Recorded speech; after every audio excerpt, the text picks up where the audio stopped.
നമസ്കാരം, ഭാരത് ലൈവിലേക്ക് സ്വാഗതം. രാഹുൽ മാങ്കൂട്ടവുമായി ബന്ധപ്പെട്ട് കഴിഞ്ഞ കുറേ ദിവസങ്ങളായി വലിയ തെരച്ചിലാണ് അന്വേഷണ സംഘം നടത്തുന്നത്. രാഹുൽ മാങ്കൂട്ടത്തെ അറസ്റ്റ് ചെയ്യും, ഇപ്പോൾ അറസ്റ്റ് ചെയ്യും, കയ്യിൽ കെട്ടി കോടതിയിൽ ഹാജരാക്കും എന്ന തരത്തിലുള്ള പ്രകമ്പനങ്ങൾ കഴിഞ്ഞ ദിവസങ്ങളിൽ നമ്മൾ കണ്ടതാണ്. മാധ്യമപ്രവർത്തകരും എല്ലാം തന്നെ ഹോസ്ദുർഗ് കോടതിക്ക് സമീപം തന്നെ തടിച്ചുകൂടുകയും ചെയ്തിരുന്നു. എന്നാൽ രാഹുൽ മാങ്കൂട്ടത്തിന്റെ അറസ്റ്റിന് വെല്ലുവിളിയാകുന്നത് രാഹുൽ മാങ്കൂട്ടത്തിന്റെ ബന്ധങ്ങൾ തന്നെയാണ് എന്നാണ് സൂചന. രാഹുൽ മാങ്കൂട്ടം താമസിക്കുന്നത് വലിയ വലിയ സമ്പന്നരുടെ ഫാം ഹൗസുകളിലാണ്. അത്തരം ഫാം ഹൗസുകളിലേക്ക് കടന്നു ചെല്ലാനുള്ള ബുദ്ധിമുട്ട് ഇവർക്കുണ്ട് എന്ന് മനസ്സിലാക്കാൻ സാധിക്കുന്നു. കേരള പോലീസ് ബംഗളൂരു പോലീസിന്റെ കൂടെ ചേർന്നാണ് ഇത്തരത്തിലുള്ള അന്വേഷണം സാധാരണഗതിയിൽ നടത്തുന്നത്. അവിടെ ബംഗളൂരു പോലീസിൽ നിന്നും ചില വിവരങ്ങൾ ചോരുന്നുണ്ട്, ഒരു മലയാളി അഭിഭാഷക വഴി എന്ന തരത്തിലുള്ള വിവരങ്ങളും പുറത്തു വരുന്നുണ്ട്.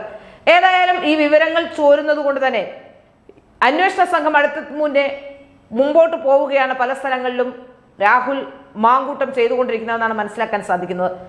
അതുകൊണ്ട് തന്നെയാണ് രാഹുൽ മാങ്കൂട്ടത്തെ അറസ്റ്റ് ചെയ്യാൻ സാധിക്കാത്തത് എന്നും പറയപ്പെടുന്നു. മറ്റൊരു പ്രധാനപ്പെട്ട കാര്യം, ആദ്യത്തെ കേസുമായി ബന്ധപ്പെട്ട് രാഹുൽ മാങ്കൂട്ടത്തിന്റെ അറസ്റ്റ് നിലവിൽ തടഞ്ഞിട്ടുണ്ട്. അതിൽ കൃത്യമായി തന്നെ കോടതി പറയുന്നുണ്ട്, അതായത് ഭരണഘടനാ സ്ഥാപനത്തിന് മുന്നിലാണ് ഇപ്പോൾ അയാളുടെ ജാമ്യാപേക്ഷയുള്ളത്. അതുകൊണ്ട് തന്നെ ആ ജാമ്യാപേക്ഷ അവിടെ നിൽക്കുന്നിടത്തോളം കാലം അടുത്ത കേസ് എത്തുമ്പോഴേക്കും, അടുത്ത ദിവസം എത്തുമ്പോഴേക്കും, അതായത് മുൻകൂർ ജാമ്യാപേക്ഷത്തിനുള്ള ദിവസം എത്തുമ്പോഴേക്കും, ആ സമയമാകുമ്പോഴേക്കും ആ സമയത്ത് അറസ്റ്റ് തടഞ്ഞിട്ടുണ്ട്. ഇനി രണ്ടാമത്തെ കേസുമായി ബന്ധപ്പെട്ടാണെങ്കിലും രണ്ടാമത്തെ കേസിൽ ഇപ്പോൾ FIR രജിസ്റ്റർ ചെയ്തിട്ടുണ്ട്. പക്ഷേ അതിലെ പരാതിക്കാരി കേസുമായി മുന്നോട്ട് വരുന്നില്ല എന്ന വാദമാണ് പോലീസ് പറയുന്നത്. യഥാർത്ഥത്തിൽ ആ മെയിലിന്റെ ഒരു മെയിൽ മാത്രമാണ് കിട്ടിയിട്ടുള്ളത്. KPCCക്ക് കിട്ടിയ ഒരു മെയിൽ, ആ മെയിൽ DGPക്ക് ഫോർവേഡ് ചെയ്യുകയും അത് ക്രൈംബ്രാഞ്ചിൽ എത്തുകയും അന്വേഷണം നടത്തുകയും ചെയ്തു. ക്രൈംബ്രാഞ്ചിന്റെ പക്കൽ തന്നെ വിവരമുണ്ട് എന്നൊക്കെയാണ് പറഞ്ഞിട്ടുണ്ട് എന്നാണ് പെൺകുട്ടി പറഞ്ഞിട്ടുണ്ടെന്ന് പറയപ്പെടുന്നു. ഏതായാലും ഇതുമായി ബന്ധപ്പെട്ട് അങ്ങനെ ഒരു പരാതിക്കാരി ഉണ്ടോ? ആ പരാതിക്കാരി ഉണ്ടെങ്കിൽ എന്തുകൊണ്ടാണ് പോലീസ് ഇത്രയധികം കാര്യങ്ങൾ പറഞ്ഞിട്ട് മൊഴി നൽകാൻ തയ്യാറാകാത്തത് എന്നുള്ളതും സംശയം ബാക്കി നിൽക്കുന്നുണ്ട്. അപ്പോൾ അത്തരമൊരു കേസിൽ ഇനി അറസ്റ്റുമായി മുന്നോട്ട് പോയാൽ ചിലപ്പോൾ ഒരുപക്ഷെ വീണ്ടും പ്രോസിക്യൂഷന് വലിയ തിരിച്ചടി ഉണ്ടാകാനുള്ള സാധ്യതയുണ്ട്. അതുകൊണ്ടായിരിക്കും ഒരുപക്ഷെ കോടതിയിലേക്ക് എത്തുമ്പോൾ പ്രോസിക്യൂഷന് തിരിച്ചടി ഉണ്ടാകുമെന്ന ഭയത്തിലാണോ എന്നറിയില്ല. ഏതായാലും ഇപ്പോൾ തെരഞ്ഞെടുപ്പുമാണ്, പലർക്കും തെരഞ്ഞെടുപ്പ് ഡ്യൂട്ടി ഉണ്ട് എന്ന വാദം കൂടി മുന്നോട്ട് വെക്കുന്നു. അതുകൊണ്ട് തന്നെ ബംഗളൂരുവിൽ തങ്ങുന്ന അന്വേഷണ സംഘം തിരികെ കേരളത്തിലേക്ക് തിരിച്ചിട്ടുണ്ട് എന്നാണ് മനസ്സിലാക്കാൻ സാധിക്കുന്നത്. ഇനി അഥവാ ഇത് അടവാണോ എന്നും അറിയില്ല. അങ്ങനെ ഒരു കേരളത്തിലേക്ക് മടങ്ങി അല്ലെങ്കിൽ 2 ദിവസത്തേക്ക് അറസ്റ്റ് ഉണ്ടാവില്ല എന്ന് ഉള്ള കാര്യം വരുമ്പോൾ എവിടുന്നെങ്കിലും രാഹുലിനെ പിടിക്കാനുള്ള ശ്രമമാണോ എന്നും നമുക്കറിയില്ല. ഏതായാലും അന്വേഷണ സംഘത്തിന് നിലവിൽ രാഹുലിനെ കണ്ടെത്താനോ ലൊക്കേറ്റ് ചെയ്യാനോ ഒന്നും സാധിച്ചിട്ടില്ല. രാഹുലിന്റെ ഫോൺ ഓൺ ആയിരുന്നു ഇട സമയത്ത്, അപ്പോൾ പോലും കണ്ടെത്താനോ അറസ്റ്റ് ചെയ്യാനോ സാധിക്കുന്നില്ല എന്നുള്ളത് വലിയ വെല്ലുവിളി തന്നെയാണ്. ഇനി കേസുമായി ബന്ധപ്പെട്ട് മുന്നോട്ട് പോയാൽ ഈ കേസിന്റെ മെറിറ്റിനെ സംബന്ധിച്ച് നമുക്കറിയാം, 15-ാം തീയതി വാദം വരുമ്പോൾ മാത്രമേ ഇതുമായി ബന്ധപ്പെട്ട എന്താണ് കോടതി പറയുന്നത് നിർണായകമാവുകയുള്ളൂ. അതായിരിക്കും ഒരുപക്ഷെ രാഹുലിന്റെ ഭാവി പോലും നിശ്ചയിക്കാൻ പോകുന്ന ഒരു വിധി വരാൻ പോകുന്നത്, അല്ലെങ്കിൽ അത്തരത്തിലൊരു മുൻകൂർ ജാമ്യം ലഭിക്കാൻ പോകുന്നത് അങ്ങനെയാണ് എന്ന തരത്തിലായിരിക്കും. ഏകദേശം ഏത് തരത്തിലായിരിക്കുമെന്ന് വന്നാൽ നമുക്ക് ആ കേസിന്റെ മെറിറ്റോ അല്ലെങ്കിൽ കേസ് എങ്ങനെയാകുമെന്ന് നമുക്ക് തിരിച്ചറിയാൻ കഴിയും. സാധാരണഗതിയിൽ ജില്ലാ കോടതികൾ പലപ്പോഴും ഇത്തരത്തിലുള്ള കേസുകളിൽ ഹൈക്കോടതി ഒരു നിലപാടെടുത്തോട്ടെ എന്ന് പറയുന്നത് കൊണ്ടാണ് അത് നേരെ ഹൈക്കോടതിയിലേക്ക് വിടുകയാണ് 90% ജില്ലാ കോടതികളും ചെയ്യുന്നത്. ഇവിടെയും അത് തന്നെയാണ് സംഭവിച്ചത്. ജില്ലാ കോടതിയിൽ നിന്ന് ഹൈക്കോടതിയിലേക്ക് എത്തിയപ്പോഴാണ് അറസ്റ്റ് അടക്കമുള്ള സംവിധാനങ്ങൾ തടയുന്ന രീതിയിലേക്ക് വന്നത്.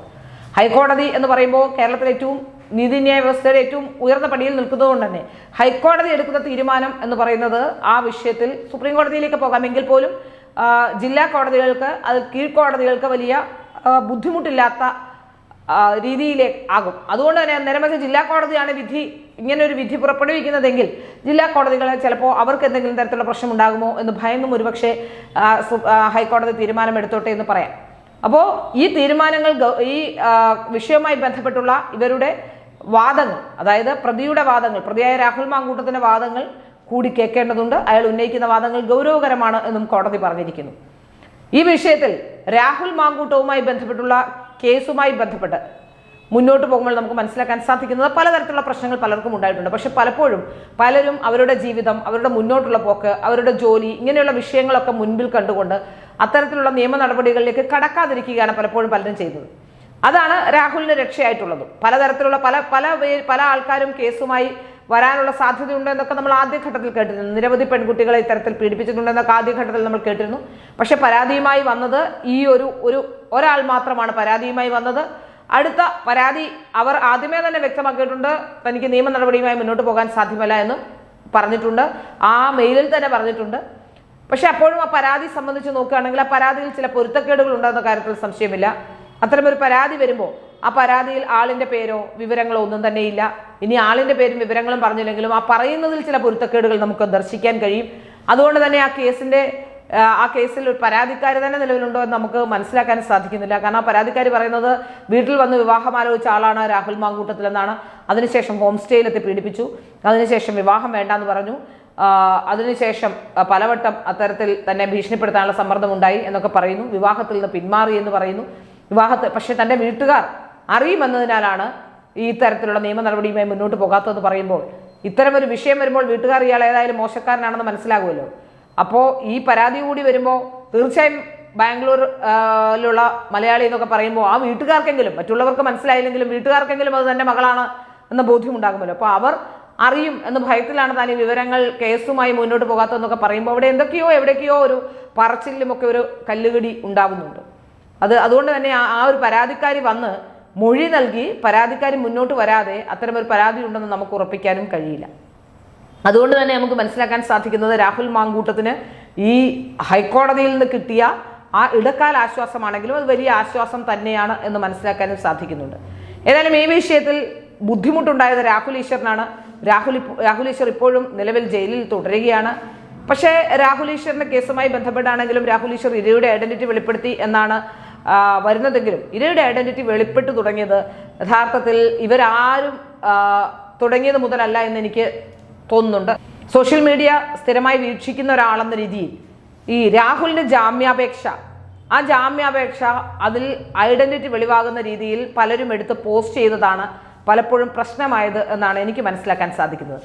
ആ ജാമ്യാപേക്ഷയിൽ പലരും ആ സ്ഥാപനത്തിന്റെ പേരോ പെൺകുട്ടിയിലേക്ക് വെളിച്ചം വീശുന്ന തരത്തിലുള്ള പല കാര്യങ്ങളും ആ ജാമ്യാപേക്ഷയിലുണ്ട്. ആ ജാമ്യാപേക്ഷ കേരളത്തിലെ മാധ്യമ പ്രവർത്തകരടക്കമുള്ളവർ തങ്ങളുടെ സോഷ്യൽ മീഡിയയിൽ അത്തരത്തിലുള്ള ചില പോസ്റ്റുകൾ ഇട്ടിട്ടുണ്ടെന്ന കാര്യത്തിന് സംശയമില്ല. അതുതന്നെയായിരിക്കാം ഒരുപക്ഷെ ഐഡന്റിറ്റി വെളിവാകുന്നത്. മറ്റുള്ളവരൊക്കെ ഒരു മാധ്യമപ്രവർത്തക വിവാഹിത എന്നൊക്കെ പറഞ്ഞിട്ടുള്ളൂ. ഒരു മാധ്യമപ്രവർത്തക വിവാഹിത എന്ന് പറഞ്ഞാൽ കേരളത്തിൽ ഒരുപാട് മാധ്യമപ്രവർത്തകരും ഒരുപാട് വിവാഹിതരായ മാധ്യമപ്രവർത്തകരുണ്ട്. അപ്പോൾ അതിൽ നിന്നും ഐഡന്റിറ്റി മനസ്സിലാക്കാൻ സാധിക്കില്ല. ഐഡന്റിറ്റി കൃത്യമായി മനസ്സിലാക്കാൻ സാധിച്ചത് രാഹുലിന്റെ ആ ജാമ്യാപേക്ഷ പുറത്തു വന്നപ്പോഴാണ്. ഏത് സ്ഥാപനമാണ്, ഏത് നേതാവിന്റെ ഭാര്യയാണെന്നൊക്കെ തരത്തിലുള്ള ഒരു ചിന്തയും സംസാരവും അത്തരത്തിലുള്ള കാര്യങ്ങളൊക്കെ പുറത്തു വന്നു തുടങ്ങിയത് അപ്പോൾ മുതലാണ് ആൾക്കാർ ഐഡന്റിഫൈ ചെയ്യാൻ തുടങ്ങിയതെന്നാണ് എനിക്ക് മനസ്സിലാക്കാൻ സാധിക്കുന്നത്. പക്ഷേ ഈ പോസ്റ്റ് ചെയ്തവരൊക്കെ ഇടതുപക്ഷമായതുകൊണ്ട് കേസെടുക്കാനുള്ള സാധ്യതകൾ കുറവുമാണ്. എന്നാൽ മറ്റുള്ളവരെയൊക്കെ കേസ് എടുത്തിട്ടുമുണ്ട്.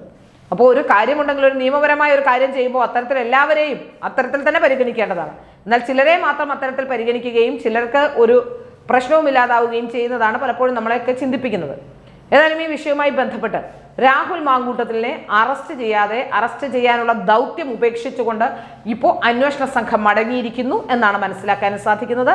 തെരഞ്ഞെടുപ്പാണ് കാരണമെന്ന് പറയുന്നുണ്ടെങ്കിലും ഒരുപക്ഷെ തനിക്ക് തിരിച്ചടി ഉണ്ടാകും, അല്ലെങ്കിൽ ഇത്തരത്തിൽ മുന്നോട്ട് പോയാൽ കൃത്യമായ തെളിവുകളും കൃത്യമായ വിവരങ്ങളും കൃത്യമായ മെറിറ്റുമില്ലാതെ മുന്നോട്ട് പോയാൽ അന്വേഷണ സംഘാംഗങ്ങൾക്കും ഒരുപക്ഷെ സർക്കാരിനോ പോലും ഇത് ബുദ്ധിമുട്ടുണ്ടാക്കും എന്ന തിരിച്ചറിവിന്റെ അടിസ്ഥാനത്തിലാണോ ഇത്തരത്തിലുള്ള തീരുമാനമെടുത്തത് എന്നും സംശയമുണ്ട്.